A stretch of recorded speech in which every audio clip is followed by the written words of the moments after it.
जय श्री कृष्ण दोस्तों। आशा करती हूँ कि आप सब कुशल मंगल से होंगे। आइए सुनते हैं भगवत गीता का 7वां अध्याय, जिसमें भगवान शिव कहते हैं, हे पार्वती, अब मैं 7वें अध्याय का महात्म्य तुम्हें बतलाता हूँ, जिसे सुनकर कानों में अमृत राशि भर जाती है। पाटलिपुत्र नामक एक दुर्गम नगर है, जिसका द्वार बहुत ही ऊंचा है। उस नगर में शंकुकर्ण नामक एक ब्राह्मण रहता था। उसने वैश्यवृत्ति का आश्रय लेकर बहुत धन कमाया, किंतु न तो कभी पितरों का तर्पण किया और न देवताओं का पूजन ही किया। वह धनोपार्जन में तत्पर होकर राजाओं को ही भोज दिया करता था।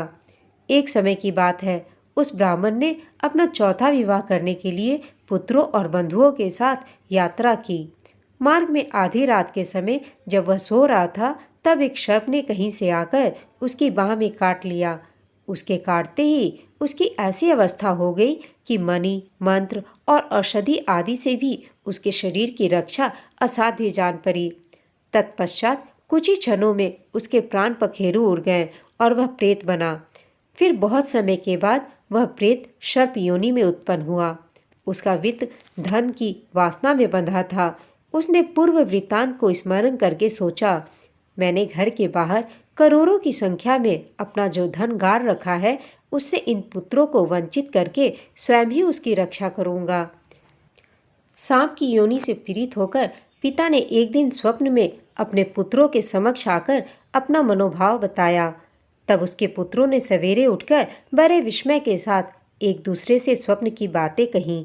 उनमें से मंझला पुत्र कुदाल हाथ में लिए घर से बाहर निकला और जहां उसके पिता सर्प योनि धारण करके रहते थे, उस स्थान पर गया।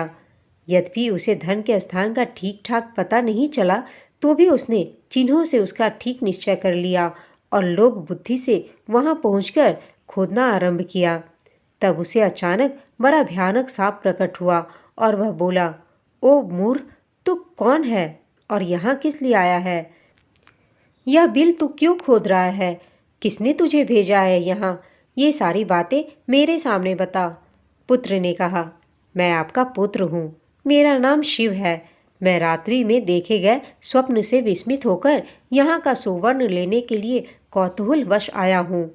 पुत्र की यह वाणी सुनकर वह सांप हंसता हुआ उच्च स्वर से इस प्रकार स्पष्ट वचन बोला, यदि तू मेरा पुत्र है तो मुझे शीघ्र ही बंधन से मुक्त कर। मैं अपने पूर्व जन्म के गारे हुए धन के लिए सर्प योनि में उत्पन्न हुआ हूँ। पुत्र ने कहा, पिताजी, आपकी मुक्ति कैसी होगी?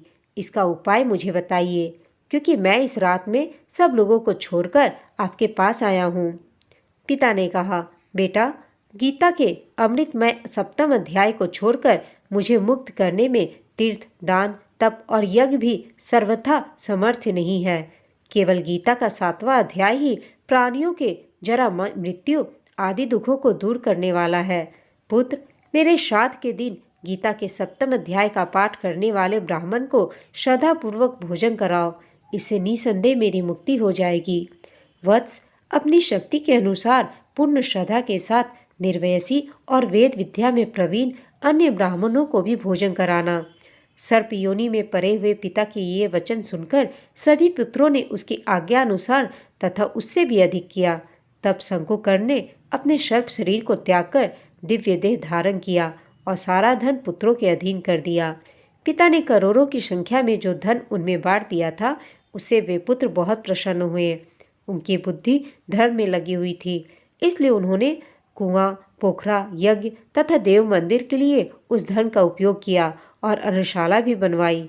तत्पश्चात 7वें अध्याय का सदा जप करते हुए उन्होंने भी मोक्ष को प्राप्त किया। भगवान शंकर ने कहा, हे पार्वती, यह तुम्हें 7वें अध्याय का महात्म्य बतलाया, जिसके श्रवण मात्र से मानव सब पातकों से मुक्त हो जाता है। आपको यह वीडियो कैसी लगी, हमें कमेंट करके अवश्य बताइएगा। साथ ही वीडियो अच्छी लगी हो तो प्लीज़ इसे लाइक, शेयर और चैनल को सब्सक्राइब करना ना भूलें। आप सबका धन्यवाद।